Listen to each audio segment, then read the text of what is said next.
1997-жылы Токиодо өткөрүлгөн эл аралык кино фестивалда «Титаник» киносу биринчи жолу көргөзүлгөн. Джеймс Кэмерон бул драма киносу үчүн 11 Оскар алган жана 12 жыл бою эң мыкты жана көп каражат сарпталган кино болуп келген. Салам достор, ЧН Факт группасына, барагына жана каналына куш келипсиңер.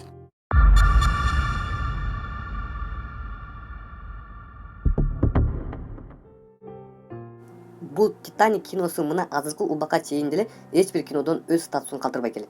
«Титаник» киносу тарткан адамдар үчүн аябай оор болгон. Алар ар түрдүү учурларда жана аба ырайларда иштөөсүнө туура келген. Режиссер өзү ойлогондон 2 эсеге көп акча кетип, көп финанс каражат кылган. 14-декабрь Америкада «Титаниктин» сүрөттөрү жарыялана баштайт. Андан бир нече күн өтүп кинонун өзү чоң экрандарда, кинотеатрларда көргөзүлөт. Кино Оскардын 14 номинациясына жана 11 лауреатына ээ болгон. Андан тышкары эң мыкты декорация, эң мыкты костюмдар жана эң мыкты визуалдуу эффекттер боюнча кино дүйнөсүндө биринчи орунга чыккан.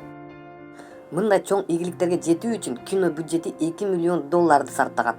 Чыныгы «Титаник» кемеси куруу үчүн 20-кылымдын башында White Star Line компаниясы орточо эсепте $7,5 миллион короткон.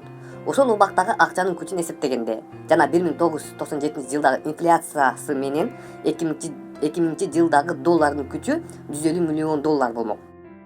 Негизинен кинону тартуу пландарында бул акчадан 2 эсеге аз кылып эсептешкен эле. Кинокомпаниялар 20-кылым Fox жана Paramount Pictures үчүн аябай коркунучтуу белек болгон. Айрыкча Paramount Pictures'ын башкаруучусу Шерли Линснин Кэмерондун жараткан кинолорунун бир бөлүгүнө ээ болуу үчүн көп акча короткон. Кинону тартуу учурунда да көп тоскоолдуктар болгон. Кеменин куруу пландары кечиктириле баштаган. Операторлордун көбү ооруп, баарысын алмаштырышка туура келген. Жада калса, режиссер Кэмерондун өзүнүн продюсердун ортосунда чукул карама-каршылыктар чыга баштаган. Эң алганчкы съемканы Мексикада башташканда, жаңылыктардан кинону тартып жаткан командалардын тамагына уу кошуп 80 адам жаракат алды деп жарыялашкан. Бул чын экени азырынча белгисиз. «Титаник» киносун тартып жаткандагы эң оор съемка бул сууга байланыштуу болгон.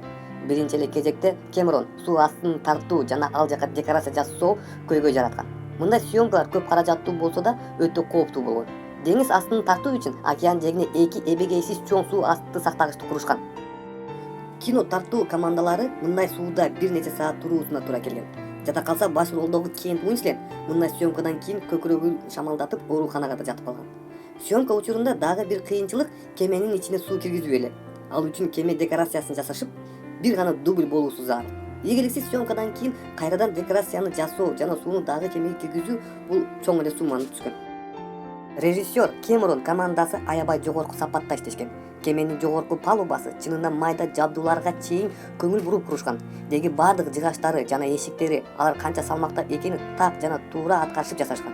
Кино акырындагы кадр баягы Роза чыккан шлюпка, илгерки шлюпкалардан болуп, аны музейден атайын алып келишкен. Сүрөтчү жана чеберлерге да оңой эмес эле. Алар үчүн 1912-жылдагы моданы үйрөнүү жана кинонун образына салуу болгон. Костюмер Дебра Скоттун кино съемка учурунда ал жасаган кымбат баалуу кийимдер жана баш кийимдери менен сууга секиришкенде мээнетине күйгөнүн айтат.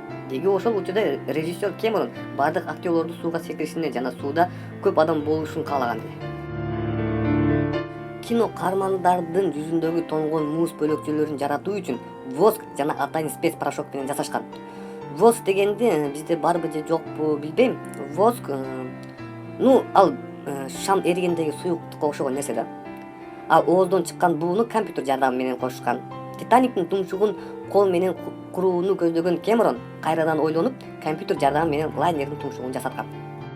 Кэмерон мындай кинону жаратуу үчүн чыныгы «Титаниктин» 14 метрлик моделин куруусуна туура келди. Анын аймагы жана турбасынан чыккан түтүнү компьютер жардамы менен киргизилген. Кинодогу «Титаник» жана чыныгы «Титаниктин» айырмасы аябай чоң. Деги муз бөлөкчөлөрүн жасоо үчүн дагы көп тер төгүшкөн. Эң таза тартылган, эффекти жок, эч кандай компьютерный эффектсиз, эч кандай жасалгансыз кадр бул Роза менен Джек өбүшүп турган жер. Басканды унутпа, жазганды унутпа. Дагы көрүшкөнчө.